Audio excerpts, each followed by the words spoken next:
Welcome to Verbal Pick Radio, where we give you a verbal image of life, and we are everyday people. I'd like to welcome you all to the show. Look, I just want to touch bases on that Meghan and Harry interview that Oprah Winfrey did, started on Sunday, finished on Monday. And really just got to give a shout out to Meghan-Markle for her honesty and bringing to light the issues of racism and the lack of mental health care that's going on in the UK, because it's prevalent, because it goes over here in America. You need an example? Okay, well, look at all the black people who has mental health issues, who acted up, and their family members called the police for assistance, and they wound up being killed. Why do I say that? Because New York stems from Old York. New Hampshire stems from Old Hampshire. New England stems from Old England. You get what I'm saying, right? So what's the difference?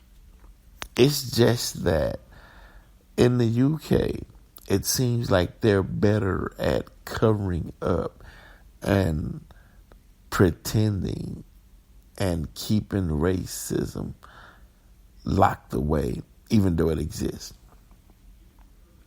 Now, Meghan and Harry made statements that the royal family will actually wine and dine the press in order to get favorable views of the royal family in the press's coverage. Well, we know, and I know this to be true, due to some of the journalists from the UK who was asked a question, especially I forgot her name, but she was like, "Well, I will, I don't know. I never experienced anything like that in my tenure of in the press." Yeah, it's because it seems like you don't want to mess up your freebies. So of course you're going to say that, right? Now, do they lie? Come on. White people in the UK and white people in America know that they had those conversations in dealing with race, especially when Harry married Meghan. You know the conversations came up in your household and you talked about it. It's just that for some reason they don't like their racism to be outwardly. They like it inwardly at the dinner table and at Thanksgiving dinner and family gatherings. And it's okay then, as long as nobody of color is there, We understand how the game is played. Meghan stated, hey, there was concerns that my child would come out too dark and he's not going to have any title of prince and no security and whatnot. And you got to think about this. Meghan is in that environment, right? And she knows how dangerous certain situations could be, right? She's wondering, why am I not being treated the same as everybody else?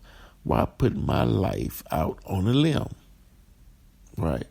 Look at what happened to Harry's mother when they found out she was dating this Arab dude, and in their terms, a sand nigga. They didn't like that, right? They called Meghan straight out of Compton. I know she's been called the N-word. And this just goes to attest to now blacks in America. This should end the skin color game in America to where you think you better or the sun shines on you different because you're light skinned. Doesn't work like that. You think that you're better in America because you dark skinned and you say that I'm the original and all colors comes out of darkness, which is true. But in America and in the UK, that don't mean nothing. You don't get any special accolades due to your skin color. You can't go to the bank and say, look, I'm light skinned, give me some money. You can't go to your light company and say, hey, I'm dark skinned. Do I get 3 months off my electricity bill? Man, they call security on you, run you out of there. It doesn't work like that. We got to get out of that illusion. What works is knowledge, right?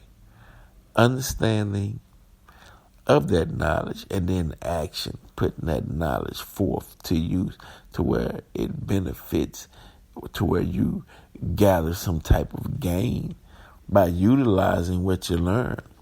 Other than that, you're just an individual on the planet or a squirrel trying to get a nut. That's it. That's the game.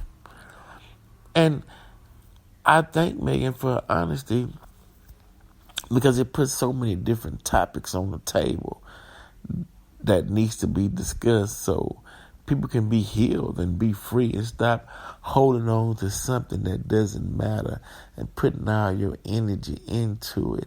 And then when you realize reality and you get disappointed, you become depressed or you suffer from some type of mental ailment. Because the thing about it is, and you get to the bottom line is, it's the illusion, right? See, the UK or the colonists, they know how to create great illusions, man. I mean, they are masters at tricks and lies, but they're masters at creating the illusion, like the color blue, right? And so she bought into the illusion. It's going to be great. Hey, I mean, first it probably started when she was younger. You're going to have a great life. I mean, you're mixed. You have good hair. People love you. You're going to get it. So she's riding that high. Then she gets around white people in the UK and started hearing words and tearing at her self-esteem and tearing at her security and calling her names, and she's like, "What's going on? This is not the world I'm used to. I mean, I'm married to a prince. I should be treated as royalty, like Kate and Harry's brother. What's going on, right?" And the reality kicked in, and it's like, wow, racism goes this deep. At least in America, I'm more accepted. I get a little praise, But over here, I'm just another nigga. So that's just the reality of it all. And Oprah did a good interview. Oprah brought it to the table, but you can tell Oprah didn't want to get opinionated. Because she walked that middle line and she let them say the jaw dropping statements, and all Oprah had to do was give the shock and awe of the surprise that this was going on. But even though Oprah know, hell, you know how Oprah know about racism. She knows when she even made that statement about cattle in Texas, how they jumped on her and how they treated her in certain stores in the UK and didn't give a damn she was Oprah. She knows how it goes, but she just, to save her white friendship, she had to, act, hey, it's, wow, I can't believe this is happening, wow, the UK and the people in the UK. Now, I believe they gave the percentage that it was 67% black, so for people of color. So that's the majority in the UK. But to have the majority face racism, it's like, dude, what are you thinking about? Our money that we give into the system, which allow the royal family to enjoy this extravagant lifestyle, and you mean to tell me you don't have any type of gratitude for those that help you enjoy the comforts of life? Racism again. We have to tackle this thing. And that's why I say that to the LGBTQ community, especially those that are black. We have to tackle racism first. And then once you tackle racism, then you all can fight your fight. Because and the reason why I'm saying this is because they came out on the news yesterday that they're going to pass new laws about discrimination, especially within the school system against gender bullying, right? It's like, dude, the bottom line is, especially if you're a person of what they deem color, black or brown, right? A lot of times you're being bullied and discriminated against because of your color. It ain't about your gender affiliation, because a lot of times nobody knows unless you just flamboyant. But other than that, it's 'cause you got to take care of the racial issue first. If you skip over that and the gender issue, is like, dude, who knows? Or female, who? It's actually because your skin color. That's why a lot of discriminating against you and bullying you and calling you names or whatnot. Some, it could be due to your gender based on the way you dressed or whatever, and then you got to realize too. Come on, man.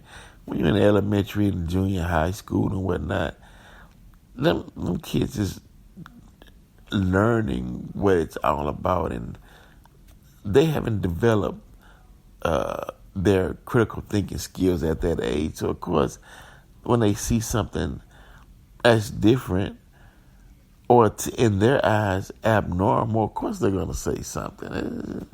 It's just common sense, But the race issue is what's on the table right now that we need to fight and that we need to cure, because it stemmed from the UK and brought its ugly head into the USA, and we fighting it on both continents, and it shouldn't be that, but it is.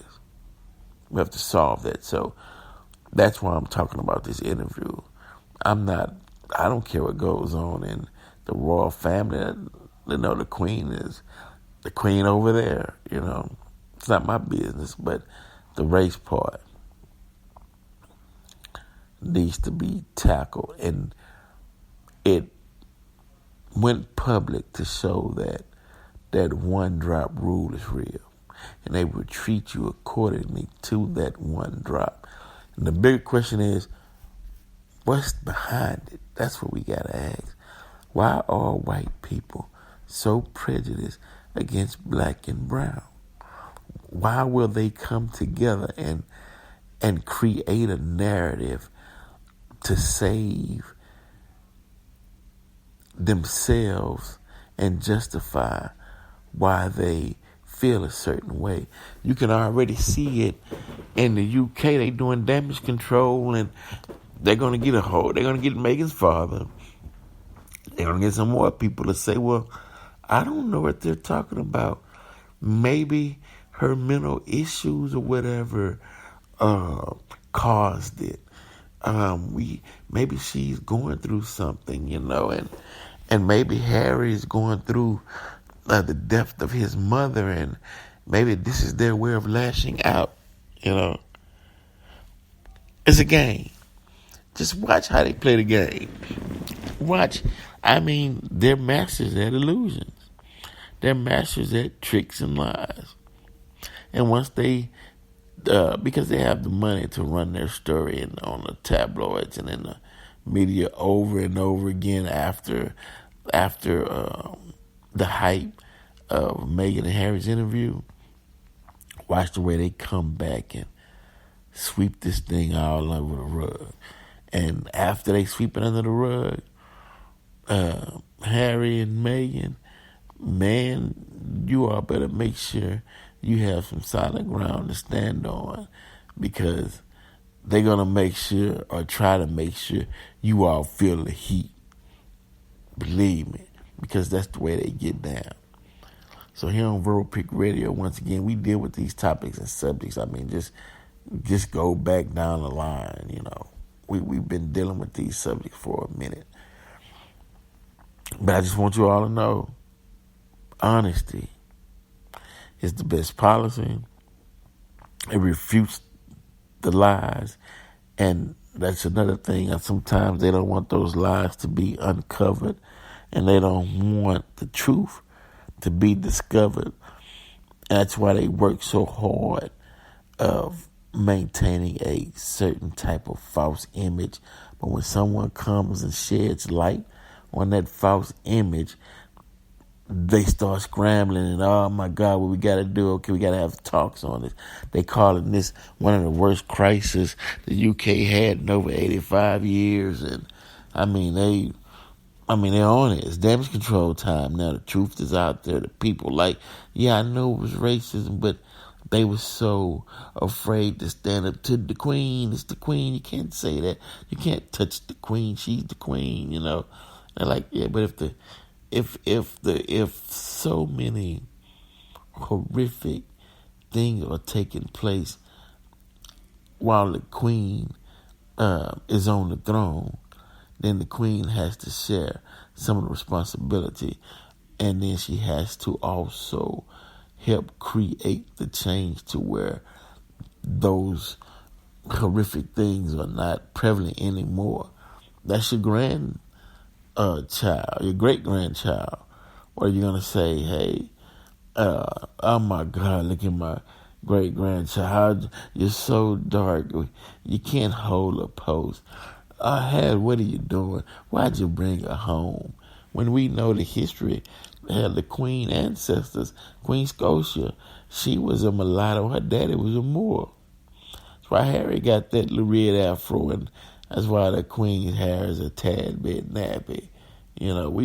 We know the history too. But the goal is you gotta hide that blackness in your family.